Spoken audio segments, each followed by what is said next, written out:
สบายดีอ้ายเป็นหยังคือมานั่งอยู่นี่โดยสบายดีโอ้โดมาย นั่งพักผ่อนเอาเฮือนเจ้าอยู่ไสซั่นเฮาบ่มีเงินอยู่อ้าวบ่มีเฮือนเลยแม่นแล้ว ลูกเมียเด้ลูกเมียอยู่พุ่นอ้าวคือบ่ไปอยู่นำเขาซั่นนะบ่เฮามักอยู่ผู้เดียว อ้าวคือว่าซั่นโดยเจ้ารับเจ้านอนอยู่ไสซั่นน่ะเฮานอนอยู่นี่นอนอยู่นี่แม่ แม่นเฮานอนอยู่นี่เด้ว้อยู่นี่าจะกินน้ำอยู่ไสกินข้าวอยู่ไสซั่นน้ำนี่เฮาไปพุ่นเพิ่นเอาให้เด้ไปขอเขา แม่นเพิ่น ว้า เอาให้ เขาใจดีเนาะ โดย แล้วเจ้ากินข้าวไสซั่นเฮาไปรอกินทางพุ่นละ โอ้โห พุ่นทางพุ่นแล้วลองกิน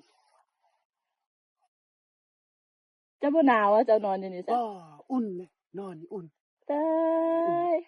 อุ่น เจ้าบ่ย้านวะ บ่ย่าน บ่ย้านผี บ่ย่านเลย